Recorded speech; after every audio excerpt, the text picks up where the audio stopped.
वक्त तरमीमी बिल वापस लो, वापस लो। वक्त तरमीमी बिल वापस लो, वापस लो। वक्त तरमीमी बिल वापस लो, वापस लो। आदाब नाजरीन, न्यूज़ 16 डिजिटल में आप सभी का खैर मकदम है।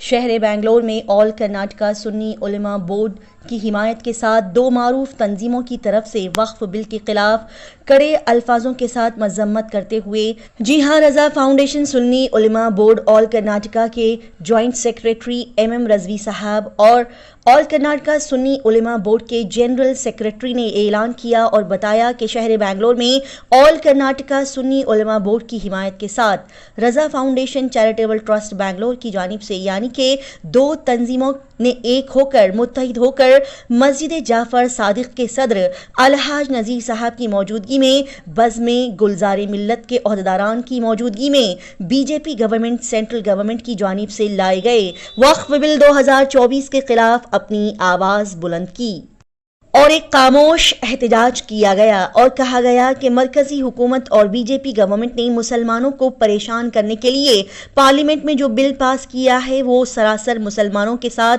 ज़्यादती है, उनके साथ नाइंसाफ़ी की जा रही है और मुसलमानों के साथ जुल्म किया जा रहा है।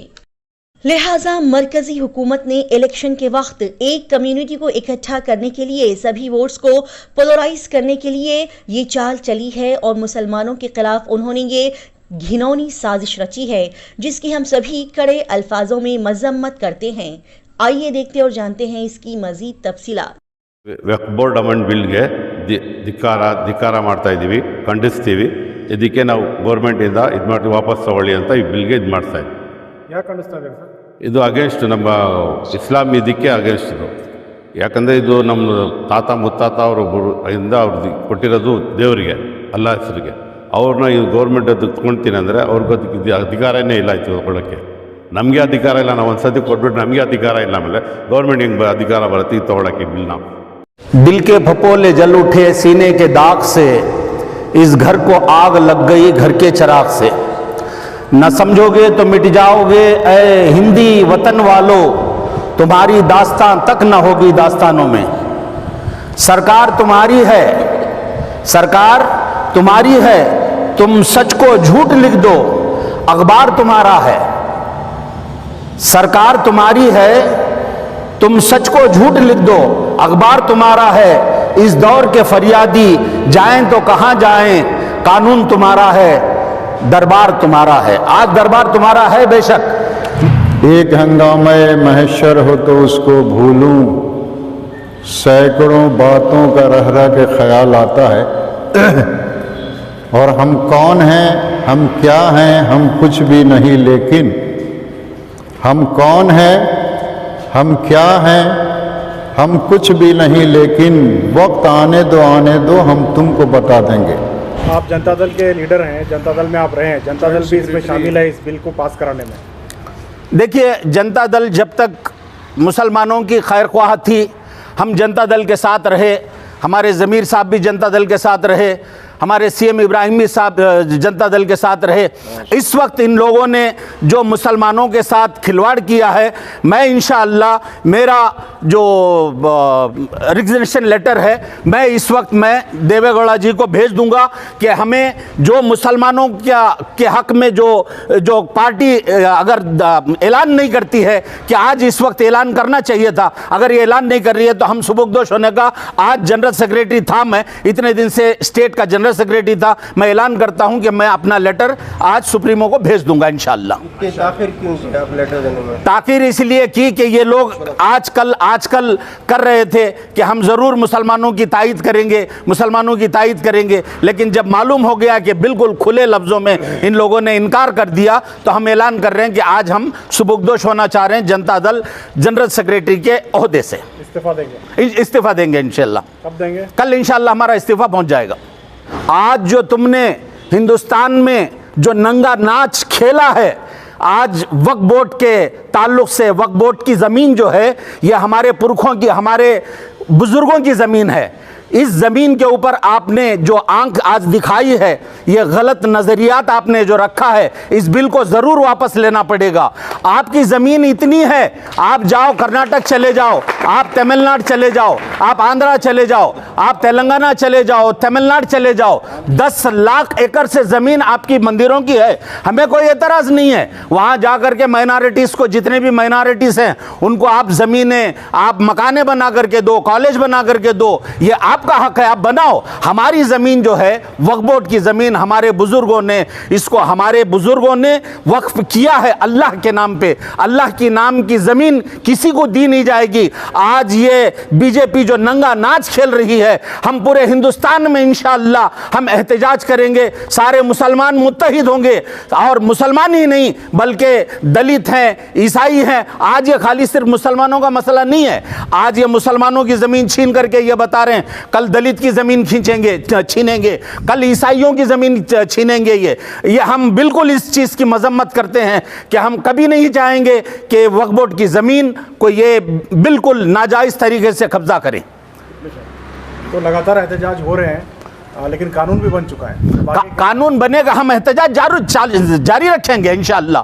हम एहतजाज जारी रखेंगे। देखिए, हर दौर में एक फितना उठा है। फिरौन भी आया था मगर चला गया, शद्दाद भी आया था, वो भी चला गया। अबू जहल भी दावा किया था, ऐसे बहुत दावेदार आए और चले गए। तुम्हें भी जाना है एक दिन इंशाअल्लाह, तुम भी ज़रूर जाओगे, ज़रूर जाओगे। ये ज़मीन तुम्हारे लिए कायम नहीं रहेगी इंशाअल्लाह। ये ऐसे दावा करने वाले सब चले गए इंशाअल्लाह।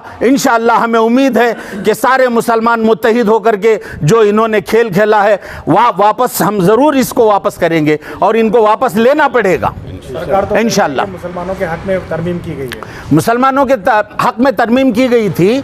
अगर आप तरमीम करने की ही बात कर रहे हैं, अभी ईद की नमाज का मसला आया, आपने हमारी घरों के छतों के ऊपर नमाज पढ़ने के लिए नहीं दिया गया। आपको इतनी मोहब्बत कैसे हो गई मुसलमानों से? हम ईद की नमाज सिर्फ 15 मिनट या 5 मिनट के लिए वक्त मांगा था। हमें ईद की नमाज पढ़ने के लिए कहते हैं कि आप मस्जिदों के अंदर पढ़ो, बाहर पढ़ने नहीं देंगे, जबकि हमारे घरों के छत के ऊपर आप नमाज पढ़ने नहीं दे रहे हैं। तो आपको ये इतनी मोहब्बत कहां से पैदा होगी मुसलमानों के ताल्लुक से आपको?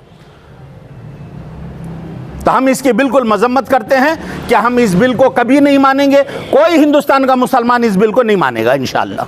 बात का ऐलान करता हूं कि बीजेपी हुकूमत ने, सेंट्रल गवर्नमेंट ने, मरकज़ी हुकूमत ने जो ये बिल पास किया है, ये सरासर मुसलमानों के साथ ज़्यादती है, नाइंसाफ़ी है, मुसलमानों के साथ जुल्म है। ये सब इलेक्शन के पेश नज़र, मद्देनज़र रखते हुए एक कम्युनिटी को इकट्ठा करने के लिए, वोटों को पोलराइज़ करने के लिए मरकज़ी हुकूमत ने ये चाल चली है। मगर उनको मालूम है कि मुसलमान हर चीज़ बर्दाश्त कर सकता है, लेकिन जब इस्लाम पर आँच आने की बात आए, शरीयत पे आँच आने की बात आए, तो मुसलमान ख़ुद भी कुर्बान हो सकता है, अपने बच्चों को कुर्बान कर सकता है, अपनी आल औलाद, ज़मीन जायदाद सब को छोड़ सकता है, मगर शरीयत के ख़िलाफ़ कभी कोई समझौता नहीं कर सकता। और वक्फ अमेंडमेंट बिल जो है, इसका ताल्लुक़ जो है शरीयत इस्लामिया से है। हमारे आबाओ अजदाद ने जो पूरे हिंदुस्तान में 9 लाख एकड़ ज़मीन मुसलमानों के फलाह व बहबूद के लिए, कब्रिस्तान की देखभाल के लिए, खानकाहों दरगाहों की देखभाल के लिए, मसाजिद और मदारिस के देखभाल के लिए अपने गाढ़ी और मेहनत कमाई से अल्लाह के नाम पर वक्फ किया था। हुकूमत की नज़र पहले से उस पर थी, मगर उसको मौका नहीं मिल रहा था। मौका मिला तो उसने पार्लियामेंट में 2 तारीख को और राज्यसभा में 3 अप्रैल को उन्होंने जबरन इस कानून को रात के 2 बजे पास किया और चोर गली से उन्होंने इस बिल को पारित किया, इस बिल को लागू किया और नाफिज किया। और सदर जमहूरिया ने आनन फानन दूसरे ही दिन इस बिल पर दस्तखत करके इसको कानूनी हैसियत दे दी मुसलमान हरगिज़ इसको बर्दाश्त नहीं कर सकता है। अब जब 370 का कानून पार्लियामेंट में पास हुआ, मुसलमानों ने बर्दाश्त किया और बाबरी मस्जिद का मसला जब आया तो आस्था की बुनियाद पर सुप्रीम कोर्ट के चीफ जस्टिस ने इस कानून को पास कर दिया, मुसलमानों ने बर्दाश्त कर लिया। 3 तलाक का मसला आया, मुसलमानों ने बर्दाश्त किया। बर्दाश्त की भी एक हद होती है, मुसलमान कितना बर्दाश्त करेगा।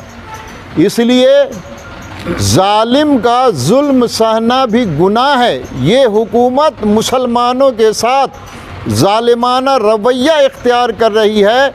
इसलिए मुसलमान इस बिल के लिए कानूनी दायरे में रह करके पूरे हिंदुस्तान में एहतजाज करेगा और इंशाअल्लाह इस बिल को जिस तरह किसानों के बारे में बिल को लाया गया और किसानों ने तकरीबन 1 या 2 साल बॉर्डर पे बैठकर एहतजाज किया और हुकूमत को मजबूर किया इस कानून के वापस लेने पर, इसी तरह इंशाअल्लाह पूरे हिंदुस्तान का मुसलमान भी एहतजाज करेगा और सरापा एहतजाज बन जाएगा और रोड सड़कों पर कानूनी दायरे में निकल करके इस कानून को वापस लेने पर हुकूमत को मजबूर करेगा। मतलब यह है कि वक्फ़ की जो जायदाद है वो हमारे बुज़ुर्गान दीन ने, पुरखों ने अल्लाह के रास्ते में वक्फ़ किया था, तो अब अल्लाह की मिल्कियत में वो ज़मीन चली गई। जिस तरह से मस्जिद है क़यामत तक वो मस्जिद रहेगी, इसी तरह से वक्फ़ की जो जितनी भी ज़मीनें हैं, चाहे वो खानका की हो, मदारिस की हो, कब्रिस्तान की हो, मसाजिद की हो, वो अल्लाह की मिल्कियत में चलेगी। अब वो क़यामत तक अल्लाह की मिल्कियत में है, अब उसमें कोई चेंज नहीं किया जा सकता है। हदीस सही में है, बुखारी की हदीस में है, हज़रत उमर फ़ारूक रज़ियल्लाहु ताला अन्हु ने खैबर की एक छोटी सी ज़मीन हासिल की थी, तो हुजूर से उन्होंने कहा कि क्या करूं, तो हुजूर अलैहिस्सलातु तस्लीम ने फरमाया कि इसको अल्लाह के रास्ते में वक्फ़ कर दो, उसके बाद ना ये बेची जा सकती है, ना उसको हिबा किया जा सकता है, ना उसमें विरासत जारी हो सकती है। तो आपके इस चैनल के ज़रिए से मैं पूरे इंडिया के मुसलमानों को खुसूसन और हुकूमत को आगाह करना चाहता हूँ कि हमारी ज़मीनें हैं, हमारे बाप दादाओं की ज़मीनें हैं जो अल्लाह के रास्ते में इन्होंने सौंप दिया है, हिबा कर दिया है, उसमें कैसे चेंज कर सकता है कोई, कैसे उसको अब उसमें तब्दीली की जा सकती है। ये तो सरासर कुरान पर, हदीस पर और अल्लाह की मिल्कियत पर एतराज़ करना है, हक़ जताना है, और अल्लाह की मिल्कियत पर कोई हक़ जता नहीं सकता है। बेशक एक हदीस पाक और भी है, अल आइदो फ़ी हिबतिही कल कल्बे यऊदो फ़ी कई, हिबा देने के बाद, गिफ्ट देने के बाद वापस ले लेना ऐसा ही है जैसा कि कुत्ता उल्टी करने के बाद उसको खाता है। बताइए, एक हिबा के बाद यानी गिफ्ट के ताल्लुक से ये कहा जा रहा है कि गिफ्ट देने के बाद आप उसको वापस नहीं ले सकते। यहाँ तो अल्लाह के रास्ते में हमने ज़मीन को सौंप दिया है, हिबा कर दिया है, निछावर कर दिया, वक्फ कर दिया है। अब उसको मोदी हुकूमत या बीजेपी हुकूमत कैसे उस पर कब्ज़ा कर सकती है, अपना हक़ जता सकती है। तो आपके ज़रिए से ये मुख्तसर पैगाम यह है कि इस बिल को जल्द अज जल्द हुकूमत वापस ले और मुसलमानों के हक़ में, कुरान के हक़ में जो फ़ैसला है उसको बरकरार रखे। जो हम लोग यहाँ जमा हुए, हम सब के जमा होने का, एहतजाज करने का मकसद ये है, अभी हाल ही में हमारी हुकूमत की तरफ से मुसलमानों के ख़िलाफ़ जो हमारे वक्फ बोर्ड की प्रॉपर्टी है उसमें जो तरमीम की गई है, हम उसके ख़िलाफ़ यहाँ सब लोग जमा हुए हैं। मैं हुकूमत हिंद से यह दरख्वास्त करता हूँ कि आप इसको फ़ौरन वापस लें। वक्फ बोर्ड की प्रॉपर्टी कल भी मुसलमानों की थी, आज भी है और हमेशा रहेगी। हमारे हुकूक छीने गए हैं, जब तक हमारे हुकूक हमको वापस नहीं मिल जाते, हम ज़िंदगी की आखिरी सांस तक इसके ख़िलाफ़ कानून के दायरे में रहकर लड़ते रहेंगे। इसलिए हुकूमत से मेरी दोबारा ये दरख्वास्त है, गुजारिश है कि आप फ़ौरन इस कानून को वापस लें जो आपने मुसलमानों के ख़िलाफ़ कानून बनाया है।